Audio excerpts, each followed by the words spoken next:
Hello बच्चों, let's read the question. The question is, in an isotropic gas with no preferred direction of motion of molecules, जिसमें molecules के motion की direction कोई जो है वो preferred नहीं है, तो उसके लिए चारों में से कौन सा ऑप्शन करेक्ट होगा वो हमें बताना है। तो देखो की कॉन्सेप्ट में हमारा क्या रहना चाहिए। की कॉन्सेप्ट में हमें पता है कि अगर मैं बात कर रही हूँ आइसोट्रॉपिक गैस की, तो आइसो का मतलब होता है सेम, तो इसका मतलब ऐसी गैस जिसकी प्रॉपर्टीज जो होती हैं थ्रू आउट क्या रहती हैं, सेम रहती हैं, थ्रू आउट सेम प्रॉपर्टीज। ठीक है। और इसके जो मॉलिक्यूल्स होते हैं वो क्या करते हैं, रैंडम मोशन जो है वो करते हैं। मॉलिक्यूल जो होते हैं वो क्या करते हैं, रैंडम मोशन करेंगे। तो देखो जब मॉलिक्यूल्स रैंडम मोशन करते हैं, जैसे हमने कंटेनर ले लिया, सपोज ये कंटेनर है, ठीक है, इसमें बहुत सारे मॉलिक्यूल्स हैं, आइसोट्रोपिक गैस भरी हुई है, इसमें बहुत सारे मॉलिक्यूल्स होंगे। जब ये रैंडम मोशन करते हैं तो क्या करते हैं, ये कोलाइड करेंगे, आपस में भी कोलाइड करेंगे, वॉल के साथ भी कोलाइड करेंगे। तो इस कोलिजन की वजह से क्या होता है, इनकी जो वेलोसिटी होगी है, जो स्पीड होती है, वो कभी इंक्रीज होगी और कभी डिक्रीज होगी। तो इनकी एक फिक्स स्पीड नहीं रहती, इसलिए हम क्या करते हैं, इनकी स्पीड का क्या निकाल लेते हैं, एक एवरेज निकाल लेते हैं। इन सब की स्पीड का हम एक एवरेज निकाल लेते हैं, जिसको हम ड्रिफ्ट वेलोसिटी भी कहते हैं। ठीक है, इनकी जितनी वेलोसिटी कभी इंक्रीज हो रही है, कभी डिक्रीज हो रही है, रैंडम मोशन कर रहे हैं, जिगजैग मोशन कर रहे हैं, तो इनकी जो वेलोसिटी होती है वो कांस्टेंट तो रहती ही नहीं है, कभी घट रही है कभी बढ़ रही है। तो हम क्या करते हैं, उनका एक एवरेज निकाल लेते हैं, जिसको हम ड्रिफ्ट वेलोसिटी कहते हैं। और इनका जो ड्रिफ्ट वेलोसिटी होगा वो हर डायरेक्शन में सेम होगा। जैसे अगर मैं यहाँ पर ले लूँ कि ये हमारे पास 3 डायरेक्शन है, ठीक है, तो सपोज क्या होगा कि हर डायरेक्शन में ये प्लस एक्स डायरेक्शन हो जाएगी, ये माइनस एक्स हो जाएगी, ये सॉरी माइनस एक्स हो जाएगी, ये प्लस वाई हो जाएगी, ये माइनस वाई हो जाएगी, ये प्लस जेड हो जाएगी, ये माइनस जेड हो जाएगी।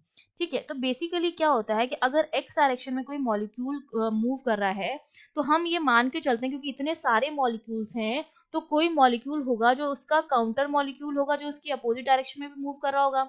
सिमिलरली बाय डायरेक्शन में भी ऐसा होगा कि सपोज एक मॉलिक्यूल प्लस वाई में जा रहा है, तो कोई मॉलिक्यूल ऐसा भी होगा जो उसको काउंटर कर रहा होगा, इस डायरेक्शन में जा रहा होगा। सिमिलरली अगर एक मॉलिक्यूल सपोज फिफ्थ वाला इस डायरेक्शन में जा रहा है, तो कोई एक मॉलिक्यूल ऐसा होगा जो माइनस जेड में भी जा रहा होगा। तो बेसिकली क्या कर रहे हैं, एक दूसरे को क्या कर रहे हैं, कैंसल आउट कर रहे हैं। यहाँ पर आपको ये पता चल रहा है कि यहाँ पर एक मॉलिक्यूल की डायरेक्शन में एक दूसरा मॉलिक्यूल है जो उसके अपोजिट डायरेक्शन में जा रहा है। तो अगर मैं समेशन की बात करूँ, summation in V X direction is equals to 0 and so is Y in Z. जो समेशन होगा वी वाई डायरेक्शन में सारे मॉलिक्यूल्स की वेलोसिटी वो भी 0 होगा, कैंसिल आउट कर देंगे सब एक दूसरे को। और वी जेड का भी यही होगा। ठीक है, तीनों जो होंगे किसके बराबर होंगे, 0 के बराबर होंगे। तो समेशन जो होगा वो 0 के बराबर होगा। तो फर्स्ट ऑप्शन आपका गलत हो गया। अब अगर मैं इनका स्क्वायर निकालूं, तो स्क्वायर से क्या होता है, प्लस माइनस साइन जो होता है वो प्लस में कन्वर्ट हो जाता है। बेसिकली जो माइनस डायरेक्शन होती है, अगर मैं इस माइनस डायरेक्शन का स्क्वायर -1 का मैं स्क्वायर करूं, सपोज -1 है उसका मैं स्क्वायर करूं, तो +1 बन जाता है मेरे पास।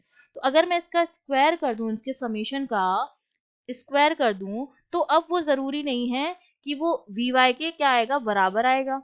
ठीक है, हो सकता है किसी एक डायरेक्शन में ज्यादा मॉलिक्यूल्स हैं, एक डायरेक्शन में कम मॉलिक्यूल्स है, तो हम उनके जब स्क्वायर निकालेंगे तो अब वो क्या आएगा, बराबर नहीं आएगा। ठीक है, तो इसका मतलब जो बी वाला ऑप्शन है वो भी आपका हो गया गलत। तो अब हम क्या करेंगे, जब हम इनका क्या निकालते हैं, एवरेज निकालते हैं, जो कि हमारी क्या होती है, ड्रिफ्ट वेलोसिटी होती है। तो जो ड्रिफ्ट वेलोसिटी आएगी, इनका जो एवरेज आएगा वो क्या आएगा, सेम आएगा। और एवरेज क्या होता है, इनकी जो किसी डायरेक्शन में जो वेलोसिटी होती है उसका square divided by number of molecules in that direction, वो सारा क्या आएगा, बराबर आएगा।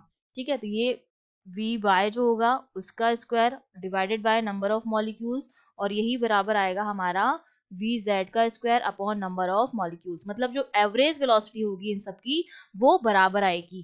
तो सी ऑप्शन जो हो जाएगा वो हमारा बिल्कुल करेक्ट हो जाएगा। I hope you understood well. All the best.